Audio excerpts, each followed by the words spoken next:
How long should your vehicle last? I get asked this question quite a bit, and it is one heck of a loaded question. I've got a vehicle with 300 plus thousand miles outside that has a snow plow on it that is an anomaly. Some people have broken their vehicles to the point of not wanting to fix them at 80,000 miles. But generally, if you take the whole pool, the most common, 10 to 15 years, 150,000 to 200,000 miles. Now there's factors on how long your vehicle is going to last, obviously.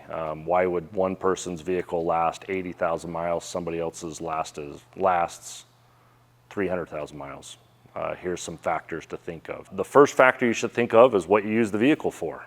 Let's say you have a mid-size pickup truck. You use yours to tow a construction trailer to work every day. You're stopping and going. You're kind of in a dirty lot all the time. It's getting used for work every day. Versus, let's say I have one and I just wake up every morning and I drive 30 miles to work and I park it, and I drive home 30 miles from work and I park it in my garage, and that's all the use is. I think mine's going to last longer than the construction guy that's using his all day long. So what you use it for is going to be a huge factor.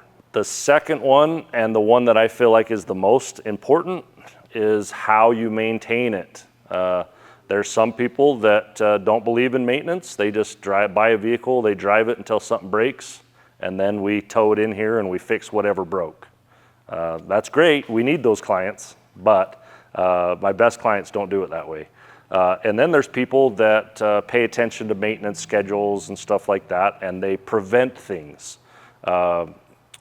When it comes to maintenance, if I ask my clients, how long do you plan, what are you going to do with this vehicle, how long are you going to keep it? If you're a client that just leases a car for, say, 3 to 5 years and you turn them over, we're not going to be doing a lot of preventative maintenance because you're not going to get the benefits of that. But if you're a customer like me that drives their vehicles to 200, maybe even 300 if I really like it, I'm going to do all the scheduled maintenance in that first 100,000 miles because it really makes a difference on how good that vehicle drives and how reliable it is in the second 100,000 miles.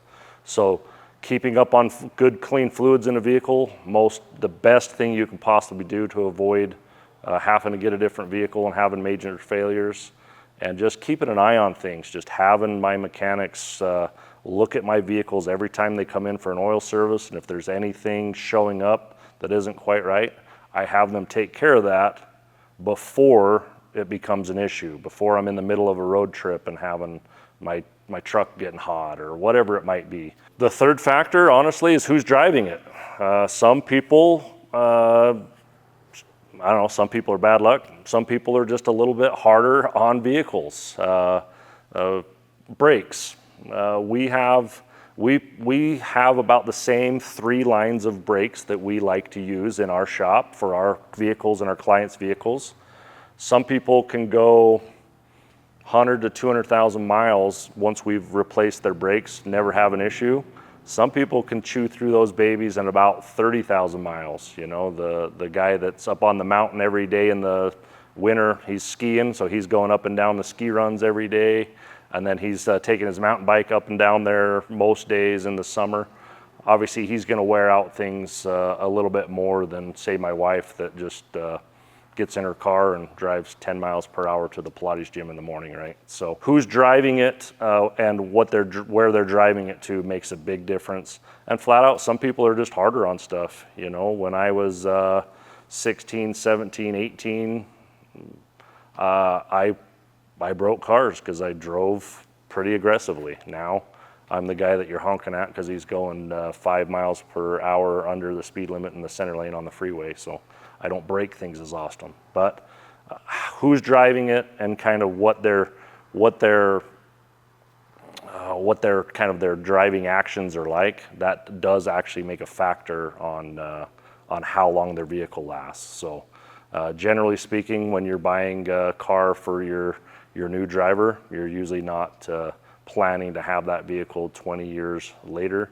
Whereas, nowadays when I buy a newer vehicle, I'm planning on driving that thing 10 to 20 years. So in the end, really the final answer to the question, we can generally keep a customer's vehicle safe and reliable for them as long as they want to drive it.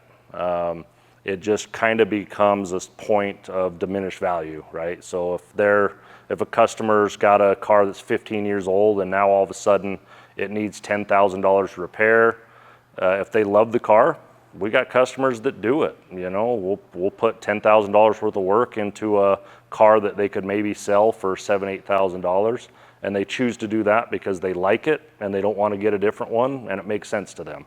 But then there's other people that are already on the fence of wanting a new vehicle, so then when it needs something big, they choose to get another vehicle. So that's another thing to keep in mind. You don't have to get a new vehicle if you can almost fix everything for as long as you want to on most vehicles, short of corrosion issues and stuff like that. But we can keep if you really like your vehicle, we can keep it going as long as you want to own it. It's just a matter of if the costs make sense to you.